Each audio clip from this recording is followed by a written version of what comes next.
রাজা কখনো বাবা। ওয়াল্লা কি ইয়া বা ভাই, এটা কেডা? ওই পেন্সিল মামুন্না না? টিকটকার হেই মামুন্না না? এটা কোনো মানুষ মানুষকে মারতে পারে?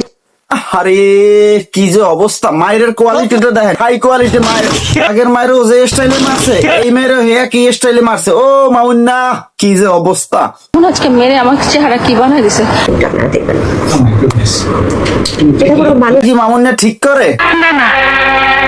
ভাই রে ভাই, এই মামুন্না মাল্লটার কথা কি কমু। হ্যাঁ, খালি আর মার বয়সী মাতারি গো পছন্দ। আরে সামরা তোরে কইছি তুই একটা ছোট খাটো দেখে ল না, তুই তোর মার বয়সী লইয়ে লস হয়। আর 2 দিন পর বাপেরে খাইয়া মায়েরে গুতাস খালি। প্রথম মায়েরে গুতাইলি এক স্টাইল, দ্বিতীয় মায়েরে গুতাইলি সেম স্টাইল। তোর স্টাইল কি আর সেই যায় না দাদু? শেষ ম্যাচ আর খালার বয়সী যারা সাইডে অনামিকারে ধরছিল, ভাবছিলাম এই মাইয়াটা যাই হোক বাটপার সিটার চোর হোক চোরটা ওর লাগে যায়। ও মা, কিন্তু না, সে অনামিকা উশিরে তো বিয়ে করে নাই।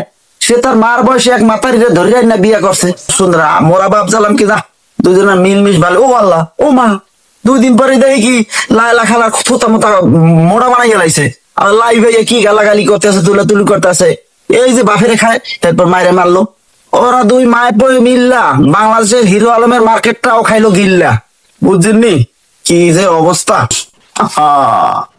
মালে আসেন। এক মায়েরে মারার পরে মামলা তো খাইছিলি রে মামুন্যা। এখন এই মায়েরে যে মারছস, এই মায়ের যদি মামলা দেয় তাহলে তুই জেল নিশ্চিত। তোর তোর মাথা নষ্ট।